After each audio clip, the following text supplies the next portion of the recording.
Hello friends, welcome back to our channel. आज जो है डेली करंट अफेयर की क्लास में हम देखेंगे 24 सितंबर का करंट अफेयर, जो कि अति महत्वपूर्ण होगा। समय को ज़ाया न करते हुए चलिए क्लास की शुरुआत करते हैं। प्रश्न भी देखेंगे और अति महत्वपूर्ण फैक्ट भी देखेंगे।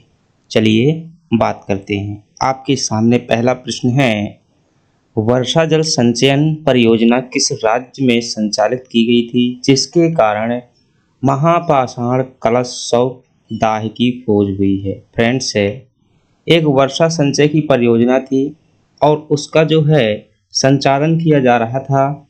ऐसे में दोस्तों क्या हुआ है कि एक नई सभ्यता की खोज हो गई है।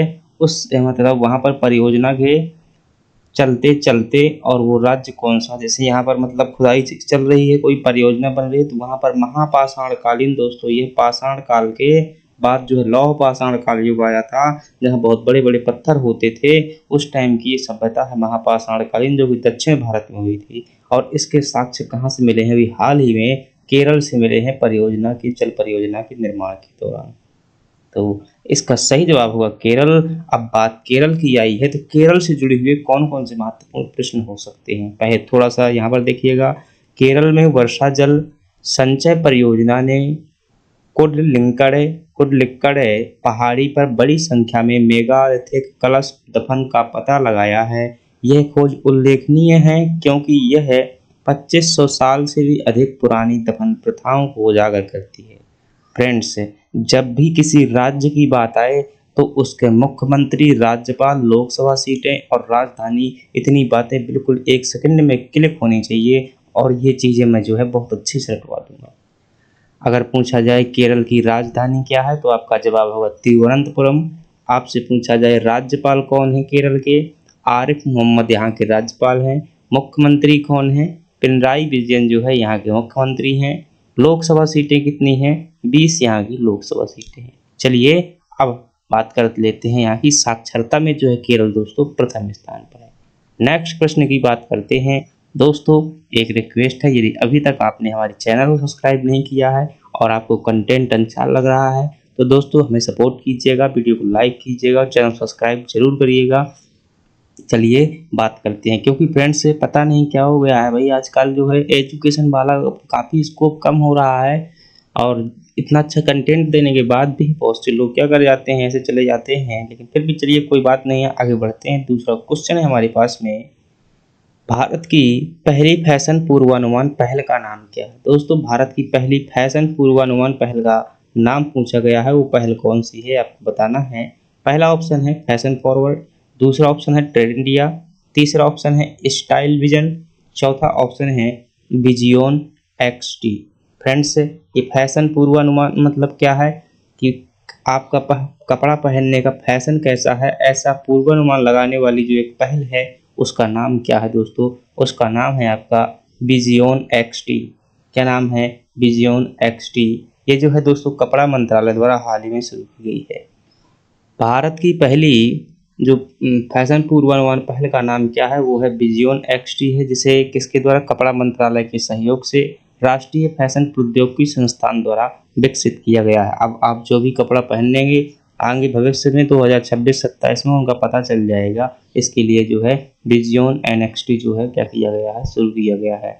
अब आपसे पूछे भारत का मैनचेस्टर किसे कहते हैं, तो आपका जवाब क्या होगा फ्रेंड्स, कि भारत का मैनचेस्टर जो है अहमदाबाद को कहा जाता है। अगला होगा आपसे दक्षिण भारत का मैनचेस्टर किसे कहते हैं, तो इसमें आप क्या बताएंगे?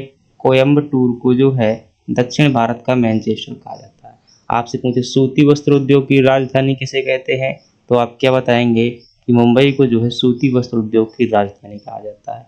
आपसे पूछे कपासी मृदा किसे कहा जाता है, तो आप कहेंगे जो काली मृदा है उस काली मृदा को क्या कहते हैं? कपासी मृदा कहते हैं। चलिए अगले प्रश्न की बात करते हैं फ्रेंड्स। इसी प्रकार से सभी प्रश्नों में मैं आपका जो है प्रश्न के साथ में जो है GK GS और साथ ही पूरा विवरण दूंगा।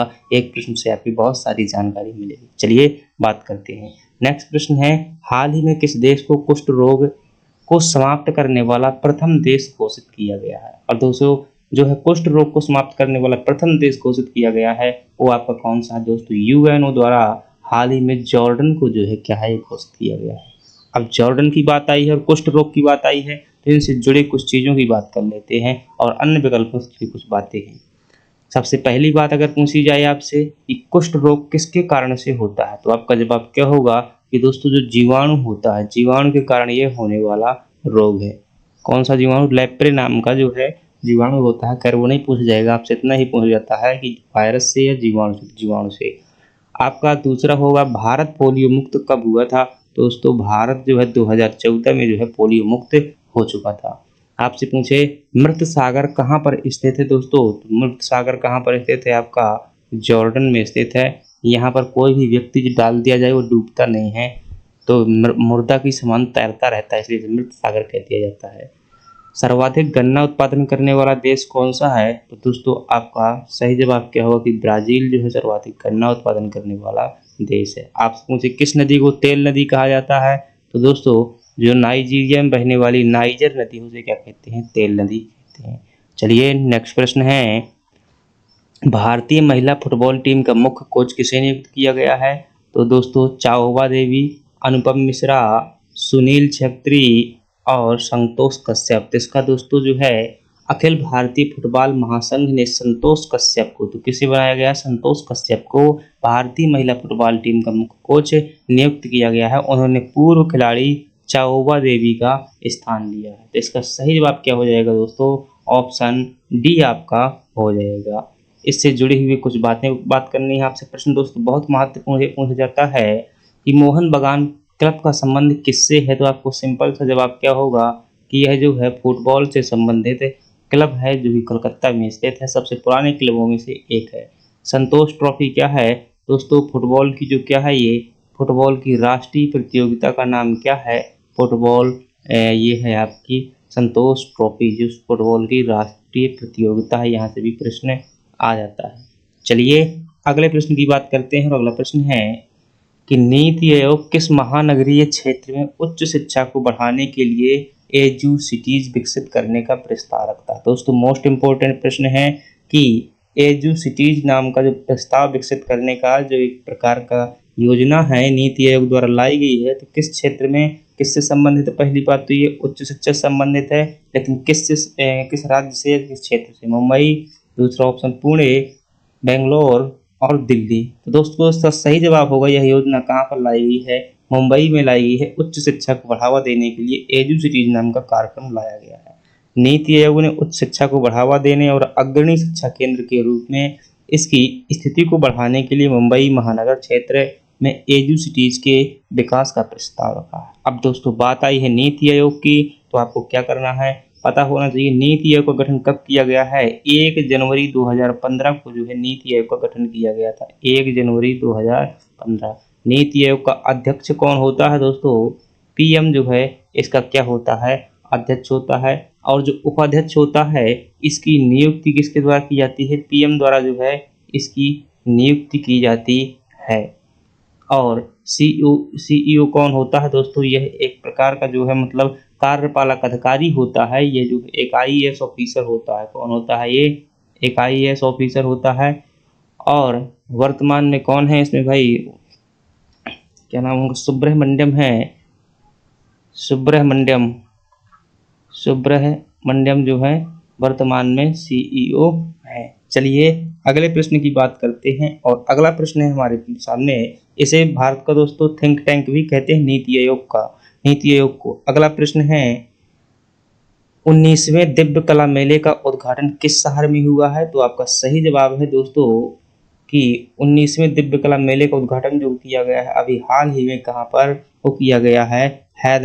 विशाखापट्टनम में किया गया है। चलिए विशाखापट्टनम में 19वें दिव्य कला मेले का उद्घाटन किया गया है, जिसमें 20 राज्यों के 100 दिव्यांग कारीगरों के द्वारा बनाए गए विविध प्रकार के उत्पादों का प्रदर्शन किया गया। तो फ्रेंड्स जो बड़े बड़े कंपनी वाले लोग हैं तो उनके प्रति जो है उनसे एहसान व्यक्त करवाने के लिए कि जो मतलब हस्तशिल्प लोग हैं तो कहीं ना कहीं उनका पतन हो गया है भाई, तो सामाजिक जिम्मेदारी के तहत ये किया गया है और इसमें जो है कारीगरी को जो उत्पाद हैं शिल्पों को उनको प्रोत्साहित किया गया है। चलिए बात आई है आंध्र प्रदेश की, तो आंध्र प्रदेश से जुड़े जो है आपको प्रश्न झट से दिमाग में आने चाहिए। राजधानी अगर आपसे पूछ जाए तो आंध्र प्रदेश की राजधानी क्या हो जाएगी दोस्तों? अमरावती जो है आपकी क्या है, आंध्र प्रदेश की राजधानी है। आपसे पूछे आंध्र प्रदेश के मुख्यमंत्री कौन हैं, क्या बताएंगे? चंद्रबाबू नायडू जो है यहाँ के मुख्यमंत्री हैं। आपसे पूछे यहाँ के राज्यपाल कौन हैं? अब्दुल नजीर जो है आंध्र प्रदेश के राज्यपाल हैं। आपसे पूछे लोकसभा सीटें कितनी हैं, तो 25 लोकसभा सीटें हैं आंध्र प्रदेश में। आपसे पूछे भाषा के आधार पर गठित होने वाला प्रथम राज्य कौन सा है, तो प्रथम राज्य दोस्तों कौन सा था? आंध्र प्रदेश ही था, और ये 1953 में गठित किया गया था। चलिए नेक्स्ट प्रश्न की बात करते हैं। नेक्स्ट प्रश्न है, किस राज्य ने संपत्ति क्षति वसूली अधिनियम लागू किया है? दोस्तों संपत्ति क्षति वसूली अधिनियम जो है अभी हाल ही में उत्तराखंड राज्य द्वारा लागू किया गया है। उत्तराखंड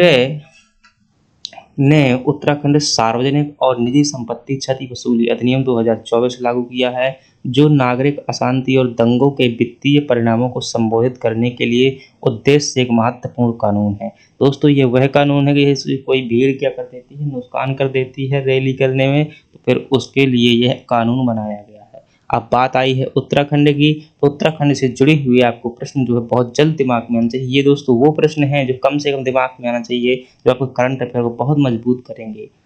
आपसे पूछिए उत्तराखंड की राजधानी क्या है, तो आप क्या बताएंगे? देहरादून। राज्यपाल कौन है? गुरमीत सिंह। मुख्यमंत्री कौन है? पुष्कर सिंह। और उत्तराखंड की लोकसभा सीटें कितनी है आपकी? 5 हैं।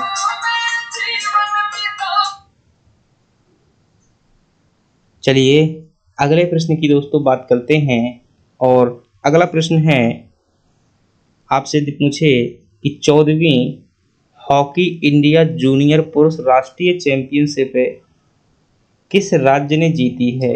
तो फ्रेंड्स इसका आपको सही जवाब देना है कि किस राज्य ने यह प्रतियोगिता जो है जीती हुई है, राष्ट्रीय चैंपियन 14वीं हॉकी इंडिया। तो इसका सही जवाब है दोस्तों, ये जीती हुई है किसने? पंजाब ने हाल ही में जीती हुई है।